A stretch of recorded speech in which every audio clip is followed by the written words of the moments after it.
भारत और पाकिस्तान के बीच युद्ध विराम के ऐलान के साथ ही देश में एक नई बहस छिड़ गई है। सियासत से लेकर बी टाउन तक की प्रतिक्रियाएं सामने आ रही हैं। किसी का कहना है कि युद्ध विराम शांति की ओर एक पहल है, वहीं कुछ लोगों का ये भी मानना है कि हिंदुस्तान ने युद्ध विराम करने की जल्दी कर दी। अमेरिकी राष्ट्रपति ने युद्ध विराम को लेकर सबसे पहले पोस्ट किया, जिसके बाद पाकिस्तान और भारत की ओर से भी इसी तरह की जानकारी साझा की गई।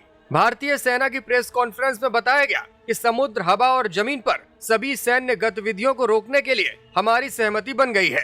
भारतीय सेना, नौसेना और वायुसेना को इस सहमति का पालन करने का निर्देश दिया गया है।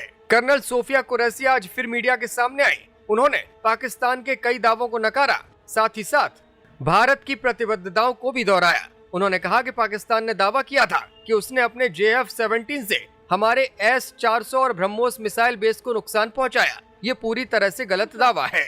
उसका ये भी मिस इन्फॉर्मेशन कैंपेन था कि हमारी एयरफील्ड जो कि सिरसा, जम्मू, पठानकोट, बठिंडा, नलिया और भुज में है, ये उसका मिस इन्फॉर्मेशन भी बहुत गलत है। तीसरा, पाकिस्तान के मिस इन्फॉर्मेशन कैंपेन के मुताबिक हमारे एम्यूनिशन डंप्स जो चंडीगढ़ और बियास में है उसका डैमेज हुआ, यह भी बिल्कुल गलत है। हमने आपको मॉर्निंग ब्रीफिंग में बताया था विद फैक्ट्स एंड फिगर के साथ कि ये सारी चीजें बिल्कुल सही सलामत है। पाकिस्तान के एक प्रेस कॉन्फ्रेंस में ये बात की गई थी कि उनके सीनियर मिलिट्री ऑफिसर्स जो कि पूरी तरह से ये भ्रामक है और तथ्यों से दूर है कि पाकिस्तान की ओर से ये झूठा आरोप भी लगाया जा रहा है कि भारतीय सेना ने मस्जिदों को नुकसान पहुंचाया। मैं इससे बिल्कुल स्पष्ट करना चाहती हूं कि India is a secular nation और हमारी सेना भारत के कॉन्स्टिट्यूशनल वैल्यूज की एक बहुत प्यारी झलक है।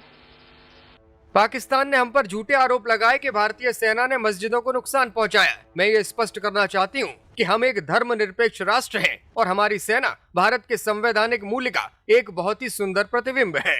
विदेश सचिव विक्रम मिस्री ने बताया कि सीज फायर शाम 5 बजे से लागू हो चुका है। खास बात ये रही कि इस सीज फायर के लिए अमेरिका ने मध्यस्थता की।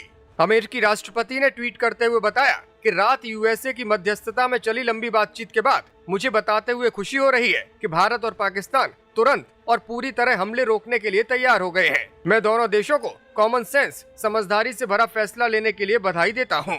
अमेरिकी विदेश मंत्री मार्को रूबियो ने बताया कि उपराष्ट्रपति JC वेंस और वो खुद पिछले 48 घंटों से भारत पाकिस्तान के अफसरों के अलावा भारत के प्रधानमंत्री नरेंद्र मोदी, पाकिस्तान के PM शहबाज शरीफ समेत दोनों देशों के विदेश मंत्रियों, रक्षा मंत्रियों और राष्ट्रीय सुरक्षा सलाहकार के संपर्क में थे। इस पूरे घटनाक्रम के बाद अब सियासी जगत से प्रतिक्रियाएं आना शुरू हो गई हैं। अखिलेश यादव ने ट्वीट किया और लिखा, शांति सर्वोपरि है और संप्रभुता भी। इस बीच तेजस्वी यादव ने बड़ी मांग उठा दी। उन्होंने ट्वीट करते हुए प्रधानमंत्री जी से आग्रह किया कि संसद का विशेष सत्र बुलाकर पहलगाम की आतंकी घटना से लेकर सीज फायर तक तिथिवार और बिंदुवार जानकारी देते हुए देश को भरोसे में लिया जाए, ताकि समस्त भारतवासी संसद के माध्यम से एक स्वर एक ध्वनि में भारतीय सेना के शौर्य, वीरता और पराक्रम को धन्यवाद देते हुए विभिन्न पहलुओं पर विचार रखें और आतंक की प्रयोगशाला चलाने वाले देश आतंकिस्तान को समस्त भारतवर्ष से एक साझा संदेश जा सके।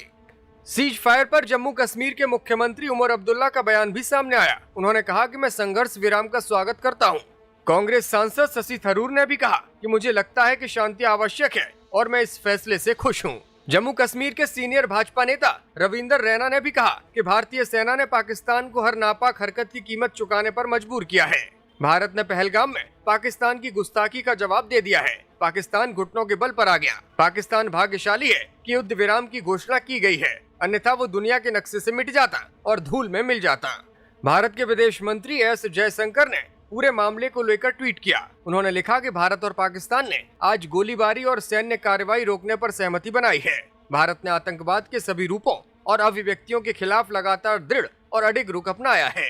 वह ऐसा करना जारी रखेगा। India hopes that this would be done through deeper international cooperation inspired by the manner in which the world came together 8 decades ago.